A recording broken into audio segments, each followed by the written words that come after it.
Well, it's Groundhog Day. Again. And that must mean that I am Professor Robert E.G. Black, and this is the Groundhog Day Project. It's one of those infinite time loop situations you might have heard about. It's a thing where the same day keeps happening. Time.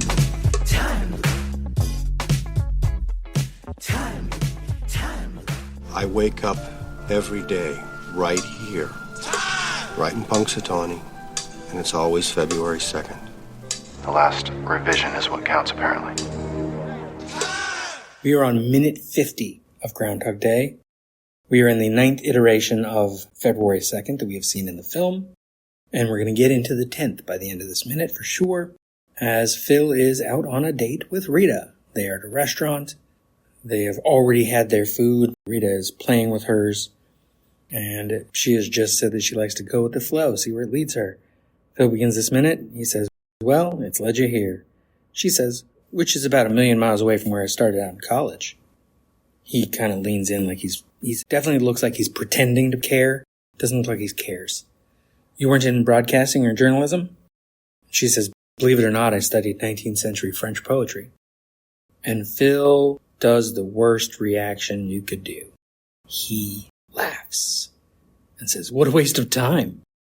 She's mad. Like, watch her face in this moment. Oh my God. Oh my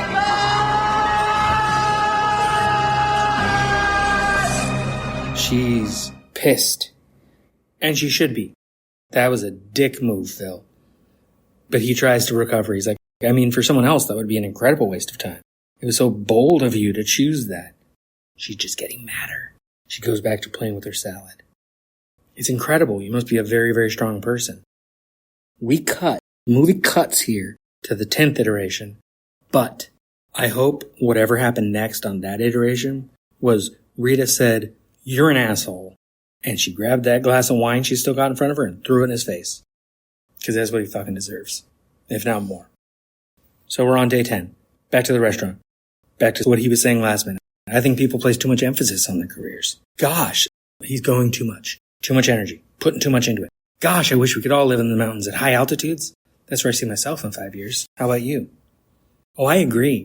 I just like to go with the flow, see what happens. What's gotten you here? Of course, it's 1,000,000 miles from where I started out in college. He leans in like he cares again. Oh yeah?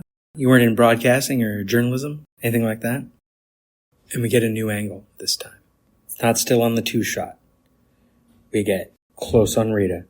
Kind of soft around the edges. A little soft focus. "Believe it or not, I studied 19th century." Oh, and the minute ends. Oh, poor thing. It's fine. She's going to say 19th century French poetry again, of course, obviously. Because that's what she studied. And what a waste of time.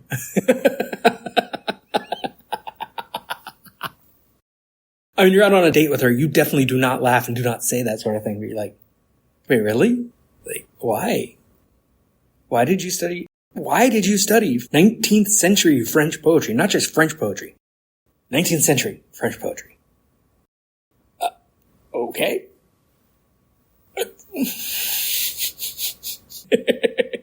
What a waste of time.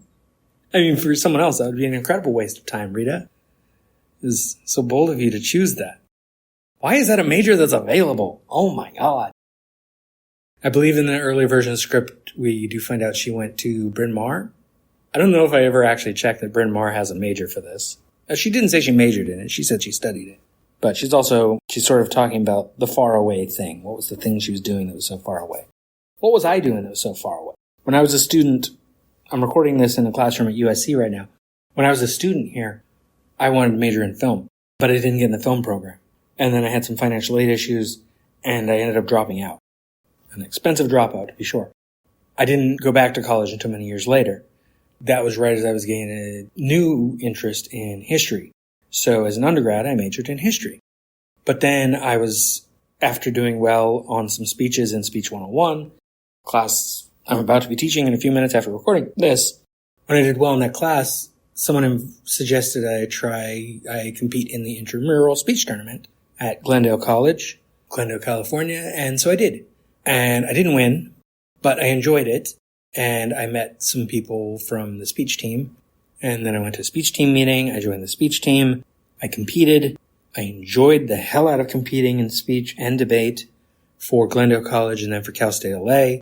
As I continued, I transferred over to Cal State LA, finished my undergrad as a history major with teacher preparation options. So my idea was I was going to teach high school history.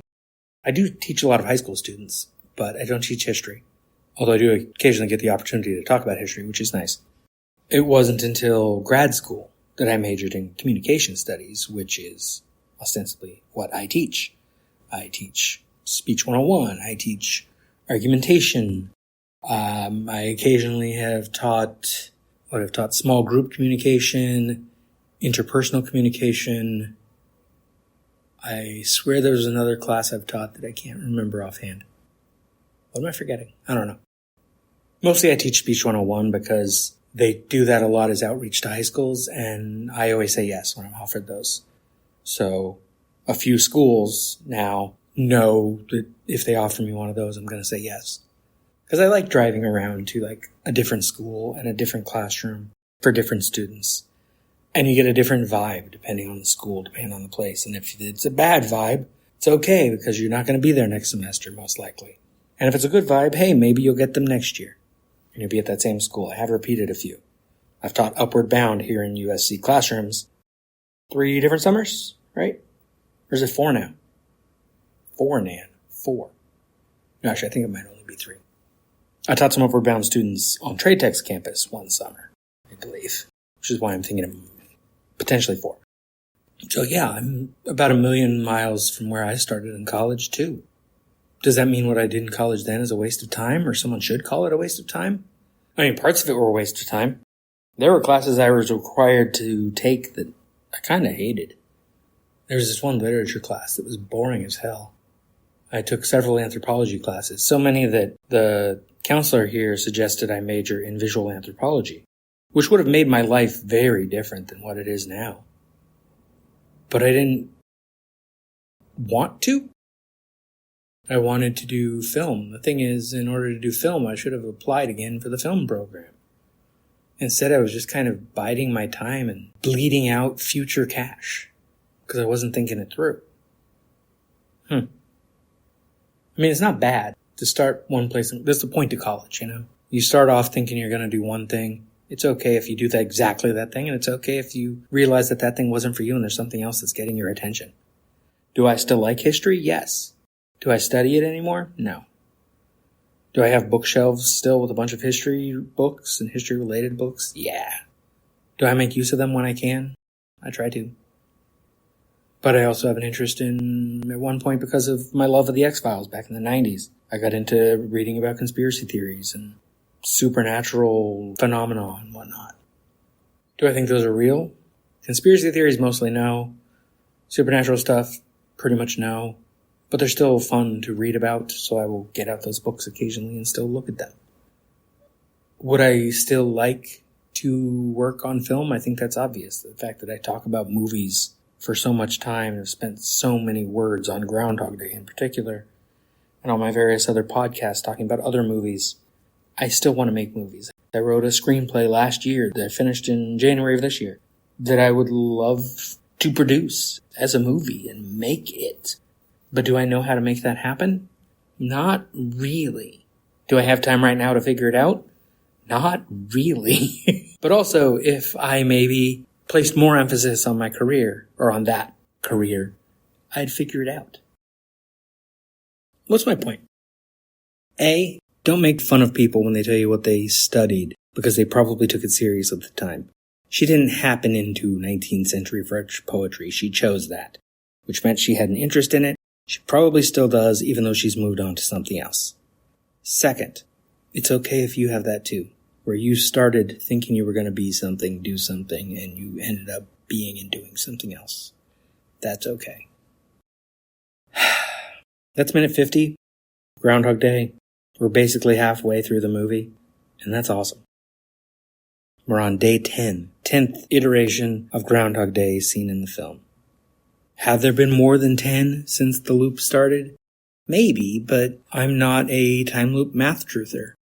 I take it for what we can see. Unless something specifically indicates extra days, I don't think there are extra days. Next time we'll hear some, I'm putting this in air quotes, French poetry, because it isn't, but we'll talk about that next time.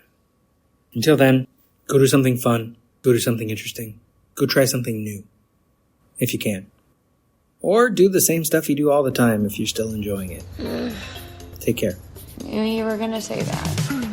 This has been a production of Lemming Drops Studio. You can find links to more at lemmingdrops.com or join the Facebook group Lemming Drops Studio Tour. Also, you can support all my shows at patreon.com/lemmingdrops. What is wrong in the end which never comes? Or which comes again and again, laughing, like waves? Since the Big Bang set everything in motion, everything that happens in this universe has to be the way it is. Particles unfolding the way they're destined to. How do you sleep at night? You've never seen Groundhog Day? Yeah, you know Groundhog Day is not a documentary. Remember when Groundhog Day was just a movie?